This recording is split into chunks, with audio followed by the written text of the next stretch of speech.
The way this is going to work is I'm going to introduce us officially, and then Julie's going to introduce our topic. And then we would like to hear from you. And we are happy to take any questions. We also have, we have plenty to say. We could just talk the whole time. And I see someone's here on Instagram from Denmark. Welcome.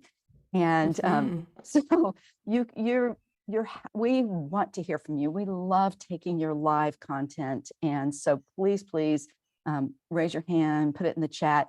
If you would like to come on screen and do some live coaching, we might even be willing to do that. It's our goal to end by a quarter of the next hour, whichever time zone you happen to be in. And so without further ado, I'll officially introduce us. Hello, everyone. My name is Alane Freund. I'm an international consultant on high sensitivity, and I am highly sensitive. I was just noticing the glare in my glasses was driving me bonkers, so I turned my screen light down. And I am here with my friend and colleague, Julie Cusmariu. And Julie is also a parenting professional, a highly sensitive mom. And we were joking, or I've been joking around both on Instagram and with Julie, saying that I'm your auntie and Julie's your sister, and we've joined your village. And we want to talk about what's hard, what's easy, what works, what doesn't work. What is it about having a more reactive brain in parenting? So I'll toss the ball to you, Julie. So good to be here. Welcome, everyone. Thank you for those who I know who are joining. For those who will be watching the recording, I'm in Montreal, which is known as Tiohtià:ke, unceded Indigenous land from the territory of the Kanien'kehá:ka people, and just acknowledging where I sit and stand. It's always a pleasure to be with, well, I'm not standing right now, but I'm sitting, to be with you, Alane, and to welcome the community that you have gathered, and to welcome the people that I know and that I will get to meet. I'm looking here at Zoom. I'm also looking at Instagram. If I don't look at Instagram, I'll be looking at Zoom. And like Alane said, we'll be doing our best to meet you and to respond to what it is that you're seeking and wanting. We're going to be delving into topics that have come up. They come up with my clients. I'm an executive coach, life coach, a mentor coach. I host a podcast where I first got to meet Alane, and it's called Julie in Conversation. I interview people who are thinking with their hearts and making positive changes in the world, and it's a pleasure to do that. I work internationally, and I'm a parent of 2 boys, 11 and just turned 9, and Alane has been a huge asset and contribution to my life and sanity. And today we're going to be talking about many things, as much as we can get to, right? So parents, are you feeling anxious, overwhelmed, worried about everything, really worried about your kids, thinking surely you could do better, thinking you just don't do enough, too angry, tired, crying? Are there issues with who you're co-parenting with, or your partner around your child, because of your sensitivity and their lack of sensitivity, or because of both of your sensitivities, or because of your child's sensitivity? That could just be like a whole 6-part series right there, right? ADD parenting. You use this word, Alane, to describe what I was talking to you about, feeling whiplashed from your child's changing moods and attitudes. So I had a good conversation in the comments with somebody on Instagram about that feeling, and you brought it up. It's wow. And you're talking about your children at their ages, and the person on Instagram and I were talking about our young adult children, so it's the ongoing experience. And there's been lots of feedback based on the videos you've been posting about empty nest and what that brings up. Yeah. And the paradox. I love how you phrase that, the paradox of holding them close but needing to let them go. So there's lots here, right? There's plenty. Yeah. And what's the advantage to being here live on Zoom? Well, so many. One, I can read your comments. I'm not really capable of reading them on YouTube and Instagram while we're also on Zoom. And your comments will be in the recording that you will receive later. We can only send you the recording if you're here on Zoom, right? But the big one is, if you're here live, toward the end, we're going to do a drawing and offer a free ticket to our masterclass, which we're teaching on Friday, January 20th, 1 hour later than this. So let's see, 1 p.m. Eastern Standard Time in US and Canada, and then you can do the translations. So we will be drawing that. So it's not too late. If you want to come to Zoom, just look at on Insta, look in our bios for the link, or on YouTube in the comments below, and go ahead and register. And it should give you the Zoom link. So I guess you can let us know if it doesn't. I think Kwame is keeping an eye on YouTube for a little bit, but she's in the Philippines and it's very late there. So I've asked her to thank you for being here, Kwame, and don't stick around any longer than you want to. Although she's young, she's a party girl, she can stay up for a while. All right. So I want to invite everyone who's here live on Zoom to please tell us who you're parenting, if you are parenting at the moment. And let me tell you, even if they're adults, you are parenting. And because it just never stops. There was another person who said something on Instagram about how one of her daughters is away at first year of university and how she's feeling so homesick and having such a hard time. And I responded to her that my son just finished his junior year, and he said, I think maybe now I get how to do this. So those are the university students, and definitely they still need our safe landing pads that we offer them. And, and I think for me, I can be in anxiety easily around my parenting. And I guess I just want to say that I just want to remind us that the research says that we question ourselves and think we're not doing enough. And we rate ourselves as more disorganized as parents. But when objective observers come into our households, they say actually that we are doing just as good a job as anybody else who doesn't have this trait. So to me, that's just such a profound thing that I feel often so inadequate, or like there's a million other things I could have, should have, would have done. And, that's my, I like to do this. No, I do not want you to do shoulda, coulda, woulda, because with a sensitive reactive brain, you're thinking of hundreds of more things than your cohort that are not highly sensitive. So if we shoulda, coulda, woulda ourselves, then we're always going to feel overwhelmed. So that's just sort of what I've been thinking about today. I see we have an 8-year-old in our Zoom room. We have parents of an 8-year-old, a 4-year-old, a 19-year-old, 16, 7, 13, 10, 8. We've got the gamut. I don't see any parents of babies here, but sometimes we do have the parents of infants as well. And we're happy to talk about what your experience is of parenting today with the children that you have, or the inner child that you have as well. I see someone is here with a 2-year-old girl, and and I see a 13-month-old. 13-month, way ahead of where I was. I wasn't tuned into this conversation until it felt really problematic. So yeah, excellent. Welcome.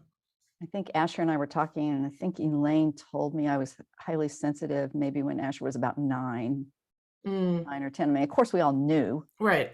You knew from the get-go that you were having more thoughts and feelings. And I have this blog I wrote just in the last few months called Did You Grow Up Feeling Wrong? And in there I talk about, what would have been like if our parents just thought that all those feelings we had were wonderful because they knew we were the canaries who were really leading with emotional leadership, and they loved giving us all the time in the world to make careful decisions and to transition from one place to the other. And, they just honored how completely difficult we were to raise. Not to pathologize the outbursts that seem contrary to what an outburst should look like, right? Or the tantrums or the obstinate behavior, like to not pathologize that. Right. I mean, imagine. But why do we get pathologized? I mean, just, what the picture I wanted to have for this event was a bunch of parents standing around the parking lot of the school talking. Nice. Does that happen in Canada? Yeah. That school drop off, you're like, oh, finally there's some adults to talk to. Am I normal? I know. I just remember standing in those communities, and I mean, from age 2, the first preschool, to, age 18, senior year of high school, as we call it in the US, and always feeling like the fish out of water. Like, and rarely, even though I'm doing this work, heal or heal thyself, right? Rarely did I feel like the rainbow fish. You all know that book? Look it up. I need to read it. I don't think I've read it on my YouTube channel yet. I read books for sensitive kids on my YouTube channel. I'll do rainbow fish later today. But the rainbow fish went around feeling so different. And then they started sharing what their special shiny scales that made them different. And then all of a sudden, they were part of a more beautiful crowd. So imagine if we're standing in the parking lot having like this reaction to something horrendous that the principal said, or one of my clients was struggling with the principal of her child's school, the head of school, who kept like firing teachers, and she was really feeling these feelings strongly about it. And she's standing around in the parking lot and everybody's just acting like everything's business as usual, like a new teacher in our kids' class. Right. And, it's like, I want to share it. I see those differences as the shiny, beautiful things. But gosh, Julie, we're going to be posting this one shortly. But the little clip where you were talking about having to remind yourself about the awareness, like, hello, you're highly sensitive. That's why you're thinking this way. And it's a thing. Yeah. The awareness piece. That's a big one. I'd love to, what are people thinking, feeling? What do they need right now? Yeah. How can we support you? Even the way you say that, Alane, I'm like, I already feel supported. The way you ask that. Yeah. How can we support you?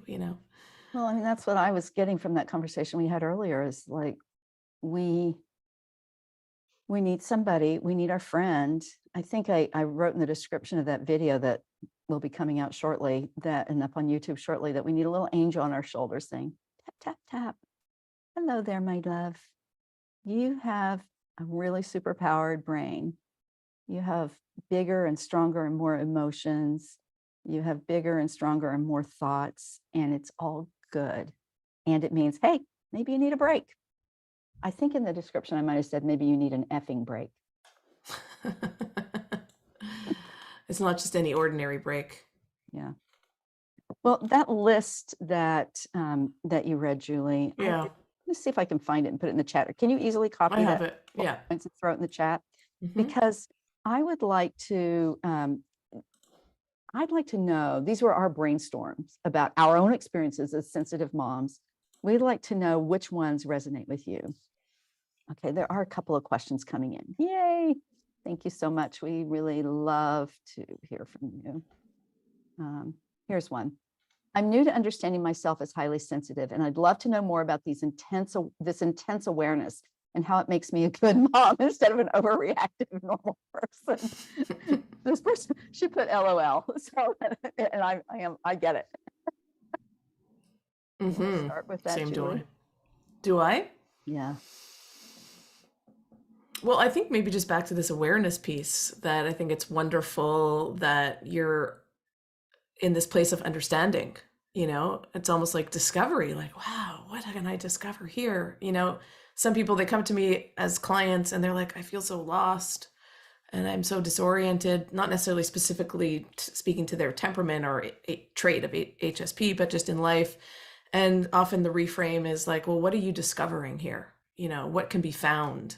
And so I'm just experiencing your question that way. It's the way I, started to label my sensitivity or understand it, felt like this huge discovery and treasure, that of course I had to learn to manage and to welcome as well. But there is something to be said, and I wouldn't overstate the importance of understanding. Like, this is a place of deep understanding and discovery. And that the way you talk about it, Alane, there's so many gifts to understanding it. Yeah, there are. I guess when you're in the fray. You sure about that?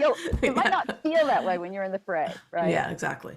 So that's the piece you'll speak to right now. Yeah, well, let me just say, there are 9 temperaments, and sensitivity to one's environment is one of the 9 temperaments identified by Chess and Thomas, and they're sort of the leaders in temperament research since the mid-60s. And you can look them up all over the place. There's lots of good stuff from them. But we are more than just highly sensitive to our environment, and having the trait of high sensitivity, you all know that includes more than the environment, right? We have more emotional sensitivity. We have, more deep processing. So, but we also have these 9 things. And one of mine is a more negative mood. And if you follow me, you've heard me say this. I'm a glass half empty person.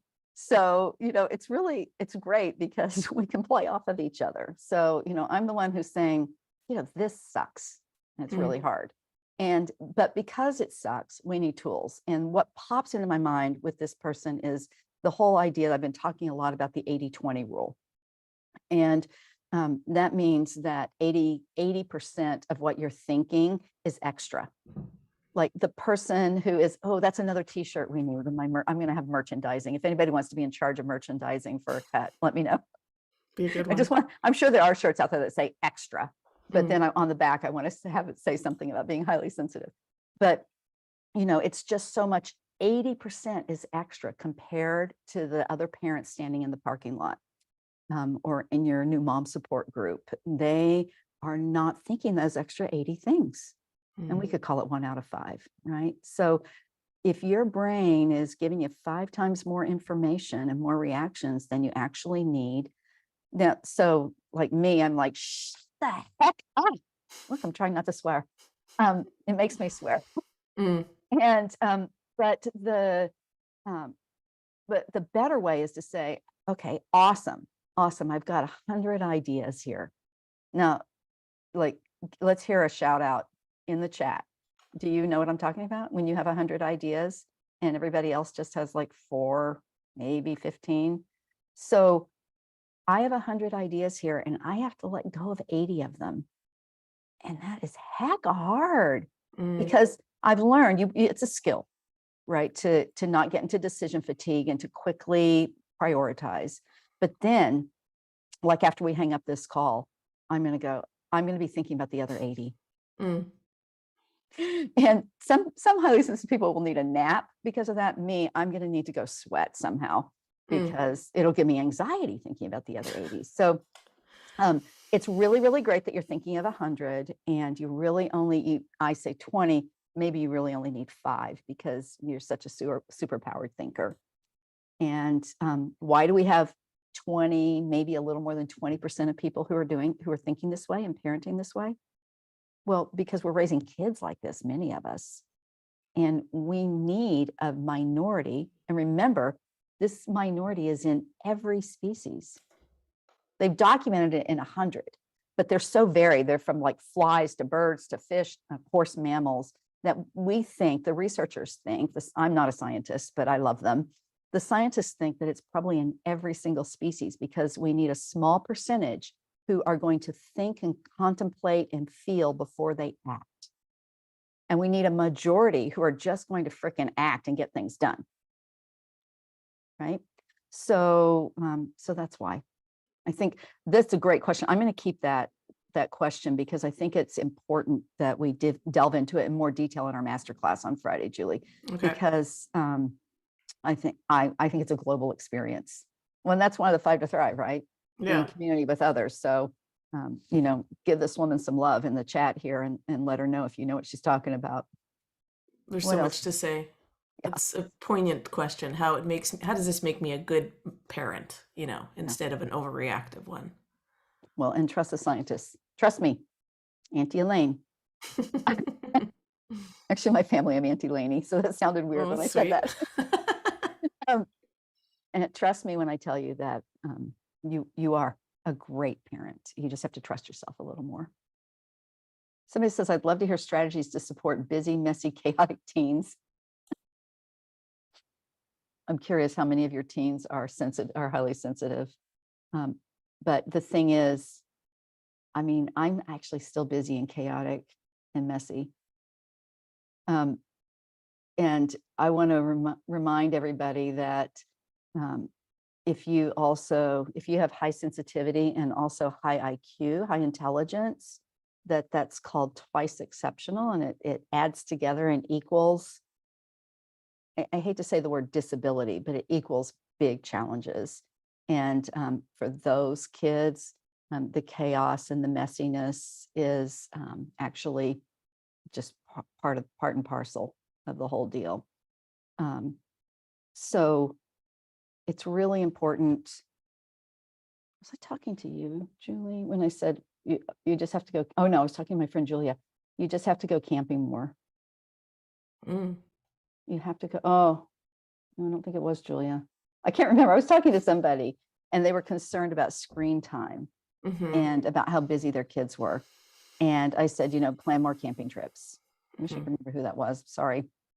And because we can pull them out, and also to plan events, things to do with your kids that you might enjoy, or make your other parent or your sister, or your, the aunts and uncles and the grandparents, if they're young enough, really get them to take your kids to do things. And here's the rule.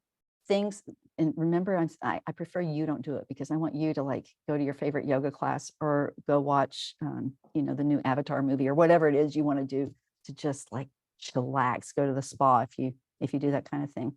So, but here's the trick for these kids that are too busy. You have to plan events that they can brag about at school, that they'll feel proud of. So, maybe you go to the climbing gym, or you go whitewater rafting, or you rent something cool, or one of the things that was so amazing for us was we had a friend with a stand-up paddleboard.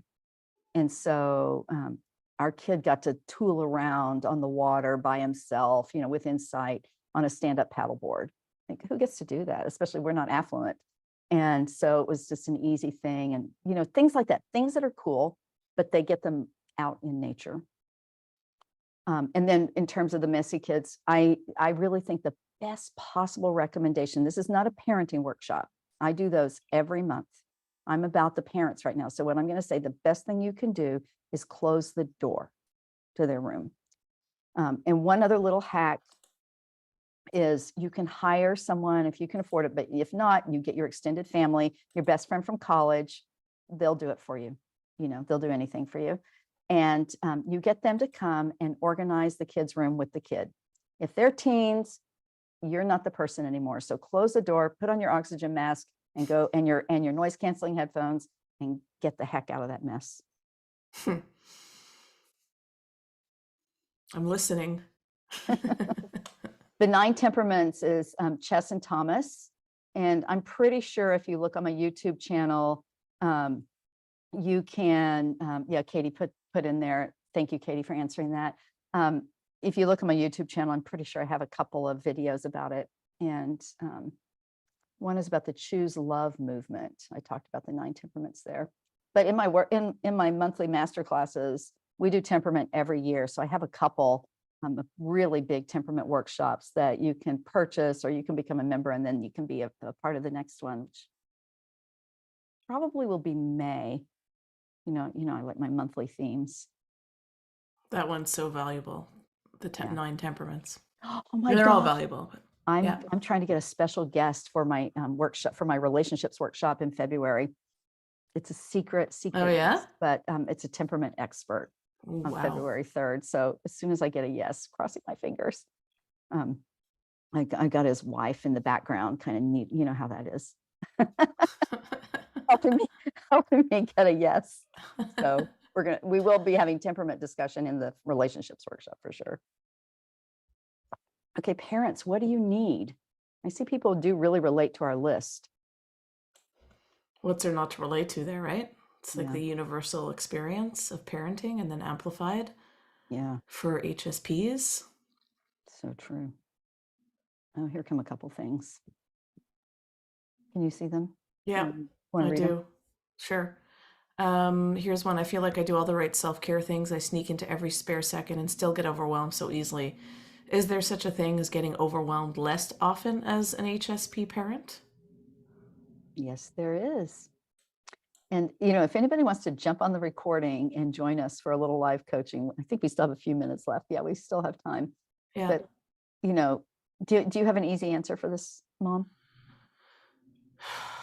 Is there such a thing? I feel like you're really good with the easy answers. I always like have a deep inhale and then exhale because I know exactly what this person is, or I can relate to it.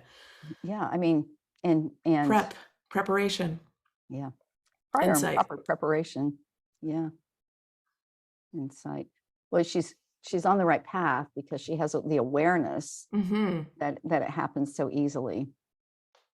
And I think, you know, we talk about optimal level of arousal and how do you get that? Like that's where you're not underwhelmed and bored, and that's why you're not overwhelmed and overstimulated. Where's that perfect middle spot?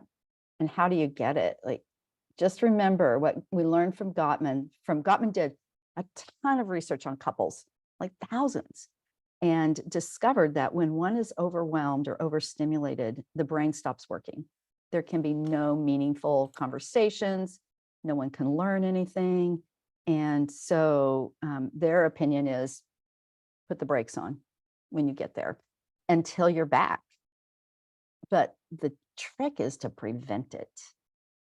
And it's hard when crap's coming at you every minute, it feels like. When you're in the trenches of parenting, your kids are there. And I made a joke on an Instagram live last night about how I can have an anxiety attack. My kid's in India. Just thinking about him was overwhelming. And so, like, I'm definitely free of the child in the house. And still, I feel overwhelmed a good deal of the time about him and about parenting. And we care so much. Okay, so I relate to this one too, coming in. it's chemicals. That's all I'm going to say to this person. It's just chemicals. So what you have to do is burn them off. Your overwhelm, your parenting overwhelm is your saber-toothed tiger. You've all seen these talks about anxiety and the adrenaline. It's adrenaline. So you have to do, like, imagine what it would take to fight the saber-toothed tiger. I hope that's not too gory for our sensitive people.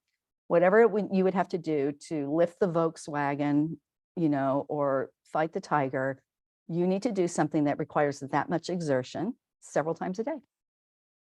And then you will feel so much less overwhelmed. And in between, always have those noise canceling headphones on.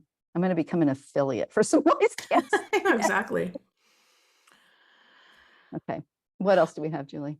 Well, just on the heels of that, there's another comment I'll get back to, but I find I really over prepare for almost everything to head off any issues that might come up. And I find it really overwhelming constantly doing that work. How do we do good preparation, but not overload ourselves with it? Such a great I question. write everything down. Okay. I have, lists and schedules and plans, and I make the kids have their own. As young as 4, they can create their get ready list. I like to, okay, this is something I've been talking about a lot lately, the last year.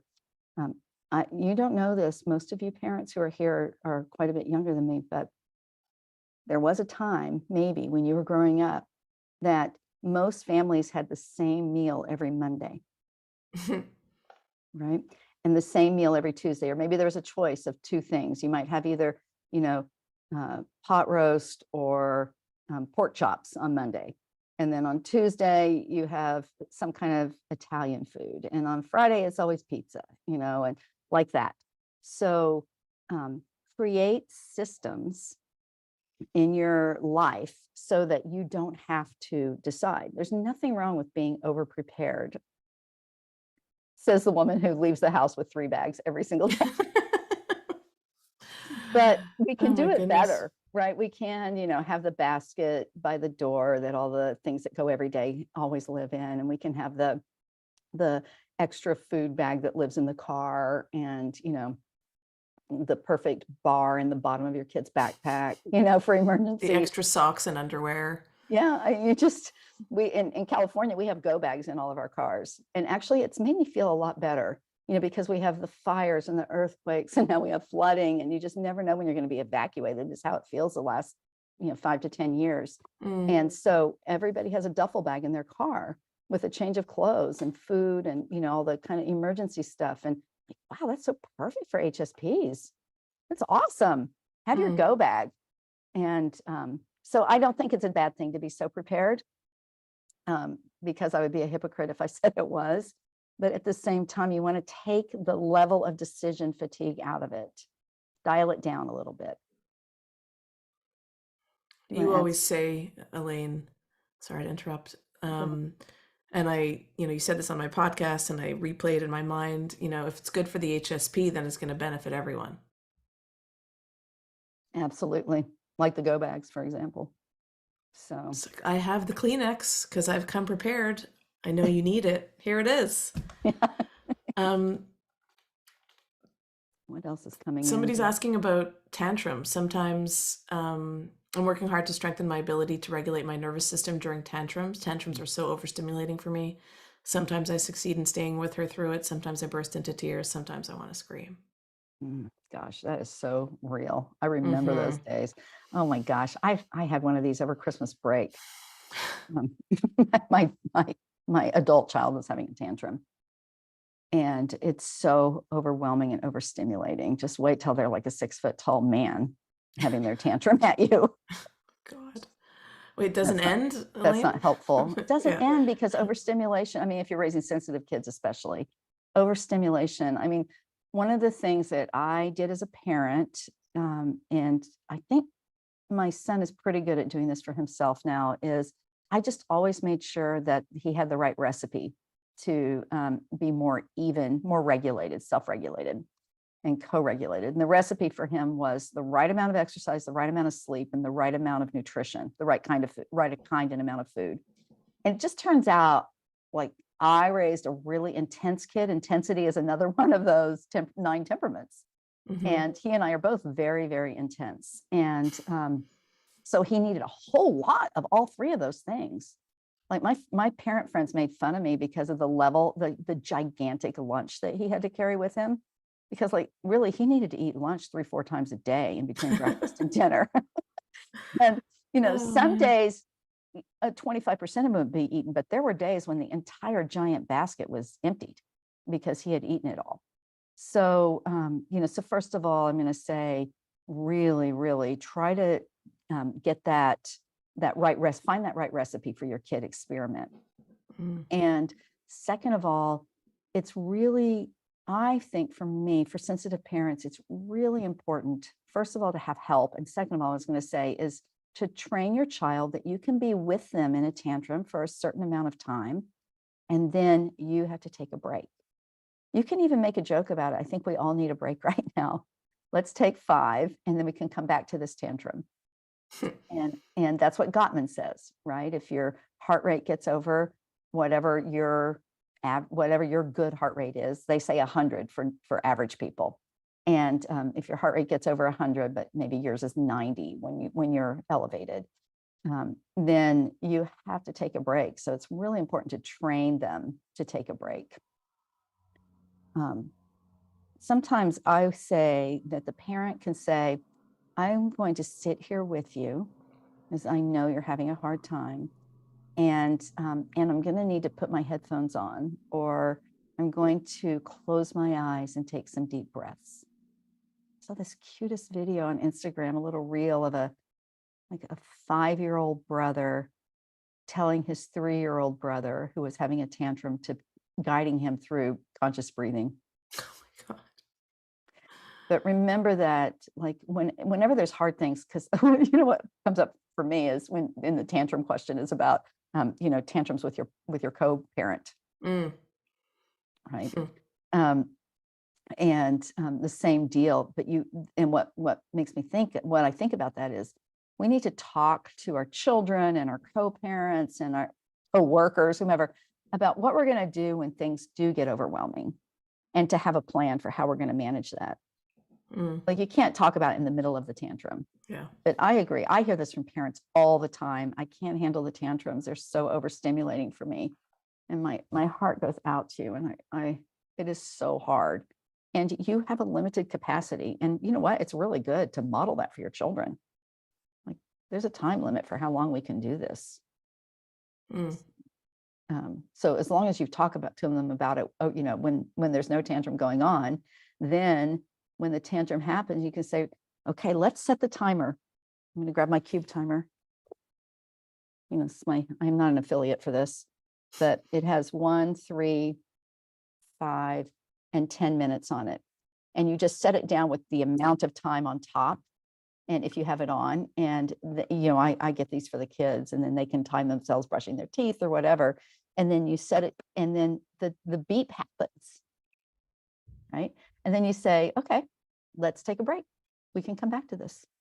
And because you need a break. And then I guess my other thing is, parents, you can do a lot of your parenting right outside the window. These are French doors here with glass.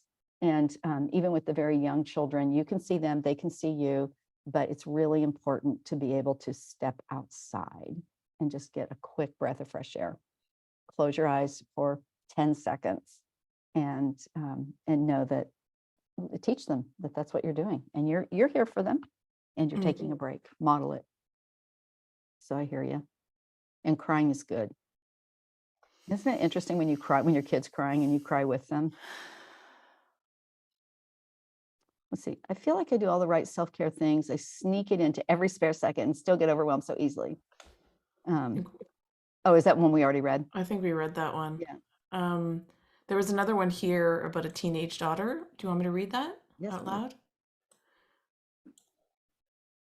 My teenage daughter is an HSP as well. She's navigating high school and new relationships and extracurriculars, all of that. I feel terrible because I'm overwhelmed when I get home from work, and I worry that I don't give her enough support. I don't want her to feel like she's overlooked or her feelings aren't valid. I have a really good workshop on resilient teens. And I think I did a lot of research for that, and, beyond what my own experience is. And one of the most important things is that we teach them their own self-care, and that we surround them, we give them mentors. Now, remember, once they're teens, it's not your job anymore. They're watching you. So really the best thing you can do is to take really good care of yourself, right? And plan those special events with them. Go out and get your nails done, or go kayaking, or whatever. Do special mother-daughter, mother-son, father-daughter, father-son, they, them, daughter and son, whatever. Do special dyad trips, especially if you have more than one kid, but so that you fill the bucket when you're not exhausted. She's exhausted too. She probably hardly wants to be with you. So demonstrate that self-care. Invite her to join you. If there's something that's really working for you, I think it's really nice to invite them to join us, but you have to do it. And the best thing, and even for the parent of a 1-year-old, 13-month-old, you are even now starting your parenting journey by modeling the self-care. The best thing you can do for yourself happens to also be the best thing you can do for the kids. Take care of you and be gentle and watch your language. And, everybody knows you shouldn't use harsh language with the kids, and everybody knows we all have tantrums ourselves and do it. But I'm not talking about them. I'm talking about your language with yourself. Watch your harsh language with yourself. That question yourself. It's normal that we do it, but we do have to have that little angel tapping us and saying, hey, you're good. You're good. You're doing a great job. You're doing enough. If you lead with love, with your nice, open, giant HSP heart, then you're doing great. And you have to, from the 12-step programs, we say, take what you like and leave the rest. Take your 1 and 5 and leave the rest. This person says when their kids were little and tantruming, they would start to ohm loudly for themselves. And eventually the kids would join and we would ohm together, often ending in tears and laughter. You'll know my kid's a big Buddhist now, but I used to always play Pema Chodron's talks, all her recorded books. I had them all on CD and I played them in the car, and he hated her voice, but it could interrupt anything. There's a comment that came in that I'll read, but it just, again, I'm reminded about how helpful it is when I hear you say to me, to us, to Facebook, to Instagram, this is hard work. Yeah. And I can never hear that enough, because it's like that. It's okay. It's hard. You're doing your best. You're doing a good job. It's hard.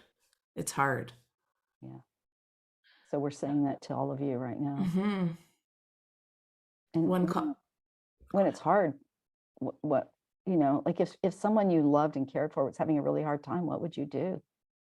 Would you say, what the hell is wrong with you? No, of course you wouldn't. You would say, oh, my dear sweet one, what can I do to support you? Maybe I should record your voice saying that, and we can all play it in our ears. Tap our shoulder. Somebody's comment, all this is resonating so much as I listen while making the usual Saturday night dinner in a full-on HSP household. I just told my husband before listening in here to lie down and turn on his noise-canceling earphones because our 8-year-old son has a friend over. We are all constantly trying to tag team and navigate our HSP symptoms. God, thanks for normalizing all this. I love that. What great mentoring, and advising you did for your husband. And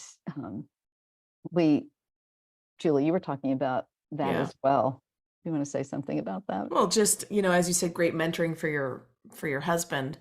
To me, what comes up is like, that takes work too, right? It's like managing not only the children of the child or those we're caring for, but it's like managing the partner, and that's some more emotional labor. Yeah. I mean, we have to nurture our relationships as well, which is, February is love month. And we have a new blog coming out about all the questions that highly sensitive people have about their relationships. That's hard too. I mean, all relationships, I made up the title. Did I tell you this, Julie? I made up the title for my February workshop, and I can't remember quite what it is, but it's basically, how to be in relationship as an HSP when really the cave sounds more appealing. Just want to go hide in the cave and be alone. And yet we get, it's all about relationship, right? Yeah. And that's who we are. I mean, that's the defining characteristic really of highly sensitive people, is deep, intimate relationships. And touching that sensitive heart. Yeah. Hey, it's time for our drawing. Okay. So and you can chat us if you win and you can't come live on Friday. I'm willing to do one more drawing for a backup. But what this is a free pass to our masterclass that we're doing on the 20th of January at 1 p.m. And Julie, would you be able to put 1 p.m. Pacific. Eastern? 1 p.m. Oh, Eastern. Sorry, Eastern. 1 p.m. Eastern, U.S. and Eastern. Canada. Okay. And 10 a.m. Pacific, and a European could tell us what time that is. I think it's 7 p.m. in Central European time and 6 p.m. in the UK. So could you throw the link in the Zoom chat for that event so people could see it? Thank you so much. Of course. So what we're going to do is we're going to take your questions and really specifically dive into them, kind of like we've done here, but we're going to do a presentation first, and then just live Q&A and scenarios, and literally coach and talk our way through it like we do in all of our master classes. And we're really so excited about it. So thank you so much for being here live and being a part of it. It's always so much more fun when we do it live. I'm closing my eyes so the drawing is legit. And the winner is Laura A. Are you still here, Laura? I mean, you are. Laura A. Woohoo! So, congratulations. Yay! So fun to give something away. And Julie, I know on your podcast, you always do. Okay, Laura, can you give me your email, please? Oh, I probably have it in the Eventbrite. But if you put it in the chat, it would be so helpful to me.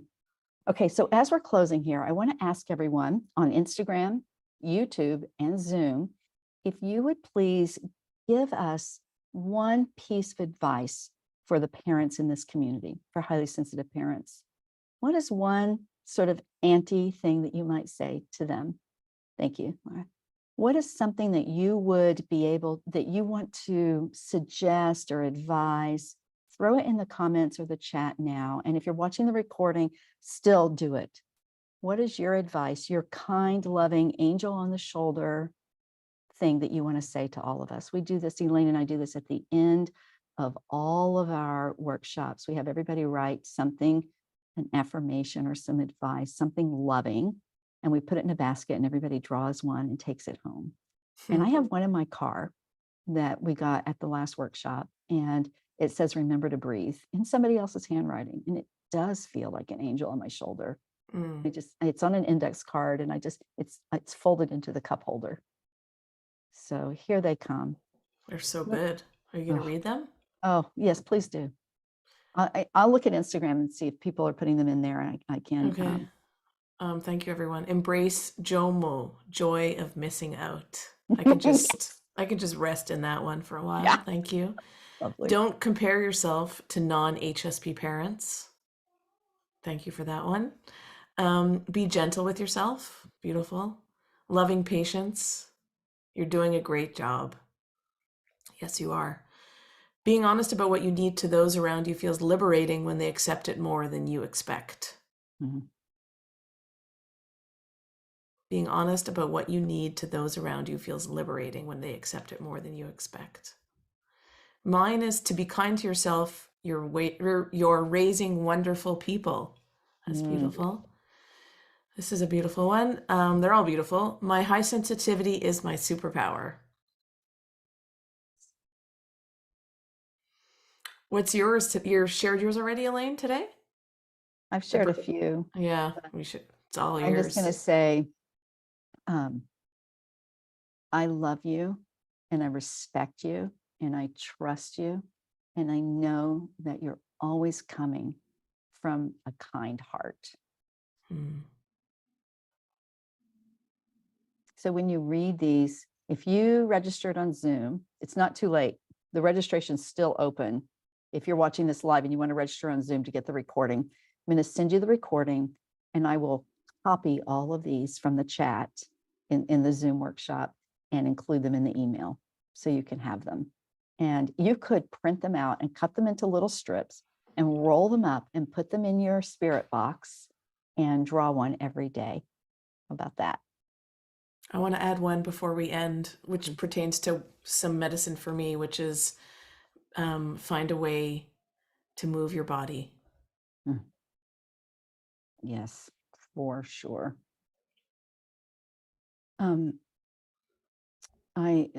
My partner always makes fun of me because I have a 5-pound weight in my TV chair.